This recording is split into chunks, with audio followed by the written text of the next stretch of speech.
School is promising to look very different again this fall, and I bet there's a lot of 17 and 18-year-olds wondering, do I even have to finish this? Can I just drop out and get my GED?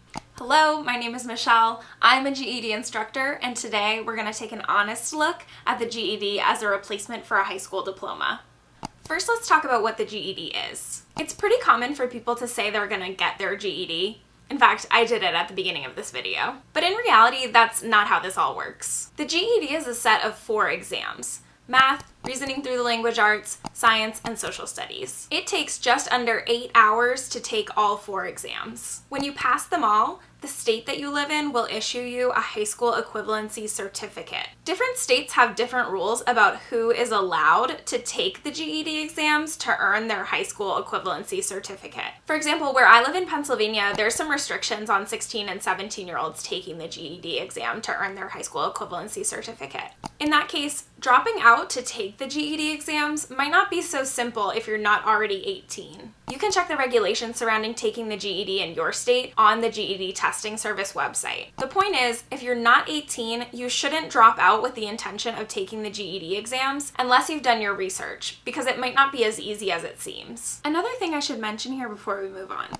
In a lot of states, the testing centers are closed for social distancing. That means it's not possible to go take the exams at all. The GED Testing Service is piloting a new remote testing option, but at the moment that pilot is only available in certain states and for students who have already passed 3 out of the 4 subject exams already. So again, taking the GED exams at this point might not be as easy as it seems. Speaking of easy, there seems to be an impression that passing the GED exams is an easy way out of high school. But is that the truth? In 2014, the GED Testing Service implemented a new version of all 4 exams. They said the new versions are updated to be aligned with college and career readiness standards to help test passers get good and high-paying jobs. Prior to the updates, the GED credential didn't carry the same weight with employers, and only 1 in 10 test passers went on to earn a college degree. The hope of the 2014 changes was to help the GED credential regain some of its value. But in the wake of the changes, testers found the new test to be much harder,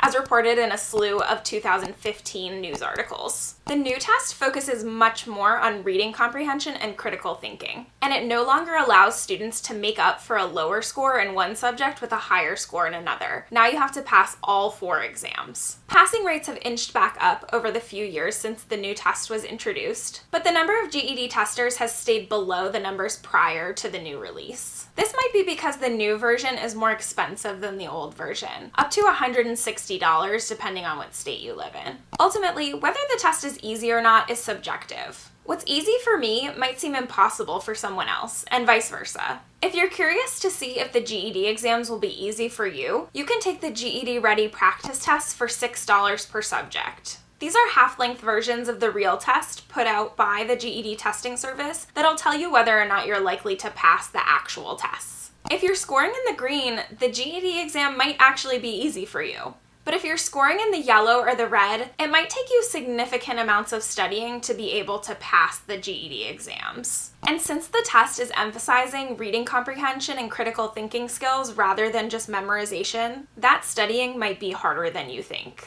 So back to our question.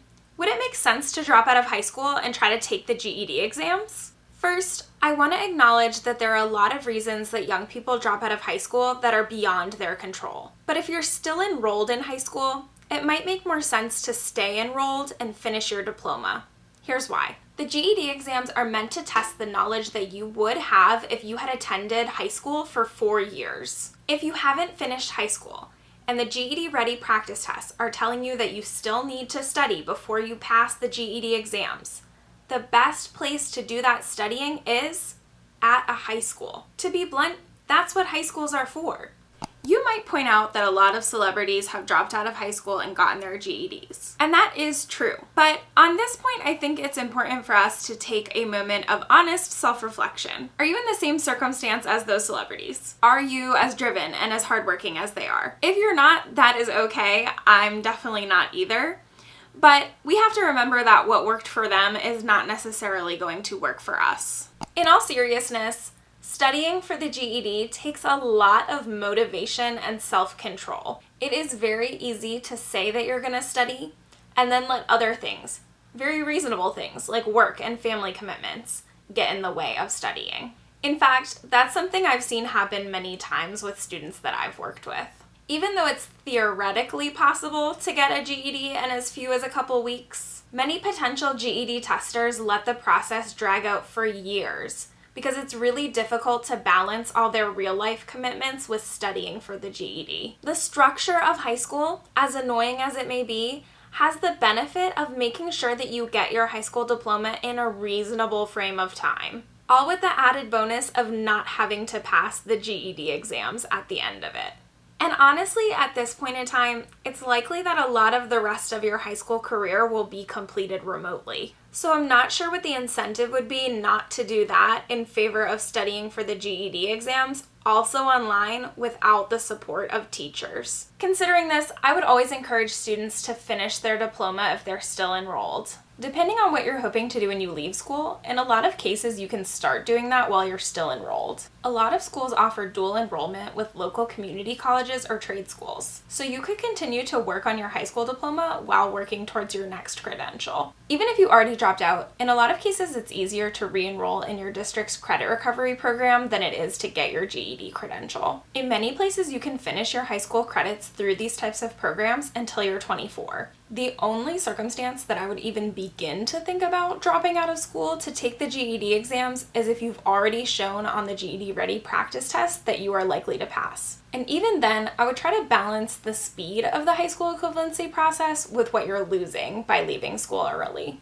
These might seem like counterintuitive recommendations from a GED instructor, but it's because I've seen how challenging it is for so many people to pass the GED exams that I give these recommendations. Yes, it is possible to get a job with a GED, it is possible to go to college with a GED, but it's worth it to be realistic about the process and about what you're gonna get out of it. The GED exams are an option, but they're not necessarily the best option, and they're definitely not an easy out of high school. Thank you as always for watching. Please press the like and subscribe buttons if you liked the video at all. And if you're here, let me know in the comments what other questions you have about the high school equivalency process. And keep an eye out for more videos here about that process. Thank you again for watching, and I'll see you next time.